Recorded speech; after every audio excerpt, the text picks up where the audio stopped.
Break ಬೀಳೋ ಸಮಯ ಬಂದಿದೆ. ನಿತ್ಯ ಧ್ವನಿ ಪರೀಕ್ಷೆಯ ರಿಪೋರ್ಟ್ ಬಂದಿದೆ. ವರದಿಯಲ್ಲಿ ಏನಿದೆ ಅನ್ನೋದನ್ನ ನೋಡ್ಕೊಂಡ್ ಬರೋಣ ಬನ್ನಿ.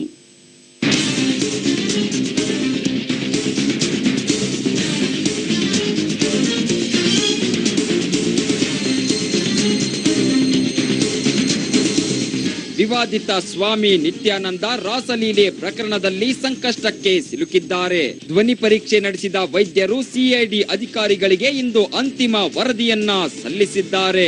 ಸೆಪ್ಟೆಂಬರ್ 9ರಂದು ಪುರುಷತ್ವ ಪರೀಕ್ಷೆಯ ಬಳಿಕ ಧ್ವನಿ ಪರೀಕ್ಷೆಯನ್ನ ಮಾಡಲಾಗಿತ್ತು. ಈ ಪರೀಕ್ಷೆಯ ವರದಿ ಇವತ್ತು ಮುಚ್ಚಿದ ಕವರ್ನಲ್ಲಿ ಸಿಐಡಿ ಅಧಿಕಾರಿಗಳಿಗೆ ಸಲ್ಲಿಸಲಾಗಿದೆ. ಅತ್ಯಾಚಾರ ಪ್ರಕರಣದಲ್ಲಿ ಆರೋಪಿಯಾಗಿರೋ ಸ್ವಾಮಿ ನಿತ್ಯಾನಂದನಿಗೆ ಮತ್ತೊಂದು ಹಿನ್ನಡೆಯಾಗಿದೆ. ಧ್ವನಿ ಪರೀಕ್ಷೆ ವೇಳೆ ನಿತ್ಯಾನಂದ ತನ್ನ ಮೂಲ ಧ್ವನಿಯನ್ನ ಮರೆಮಾಚಿ ಧ್ವನಿಯನ್ನ ಬದಲಾಯಿಸಿ ಮಾತನಾಡೋದಕ್ಕೆ ಯತ್ನಿಸಿದ್ದ. ಆದ್ರೆ ಪರೀಕ್ಷೆ ವೇಳೆ ಲೆನಿನ್ಗೆ ಬೆದರಿಕೆ ಹಾಕಿದ್ದ ಧ್ವನಿ ಜೊತೆಗೆ ನಿತ್ಯನ ಧ್ವನಿಯನ್ನ ಸಹ ತಾಳೆ ಹಾಕಲಾಗಿತ್ತು.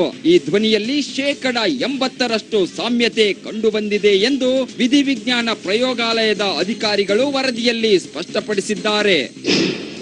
ಆರತಿ ರಾವ್ ದೂರಿನ ಅನ್ವಯ ದಾಖಲಾದ ರಾಸಲೀಲೆ ಮತ್ತು ಅತ್ಯಾಚಾರ ಪ್ರಕರಣದಲ್ಲಿ ನಿತ್ಯಾನಂದನ ಸಿಡಿ ಬಿಡುಗಡೆಗೊಳಿಸಿದ್ದ ಲೆನಿನ್ಗೆ ಬೆದರಿಕೆ ಹಾಗೂ ಆಮಿಷ ಒಡ್ಡಿದ್ದ.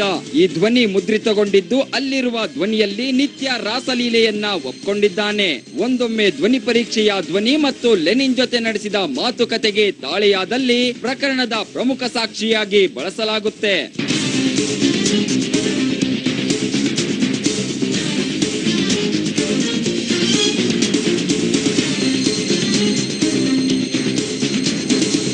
ಈಗಾಗಲೇ ಪುರುಷತ್ವ ಪರೀಕ್ಷೆಯಲ್ಲಿ ನಿತ್ಯ ಪುರುಷನೆಂದು ಸಾಬೀತಾಗಿದೆ. ಧ್ವನಿ ಪರೀಕ್ಷೆಯಲ್ಲೂ ನಿತ್ಯಾಗೆ ಹಿನ್ನಡೆಯಾದ್ರೆ ರಾಸಲೀಲೆ ಪ್ರಕರಣದಲ್ಲಿ ವಿವಾದಿತ ಸ್ವಾಮಿಗೆ ಶಿಕ್ಷೆ ಕಟ್ಟಿಟ್ಟ ಬುತ್ತಿ. ಬೆಂಗಳೂರಿನಿಂದ ರಮೇಶ್ KH, ಕ್ರೈಮ್ ಬ್ಯೂರೋ, ಸುವರ್ಣ ನ್ಯೂಸ್.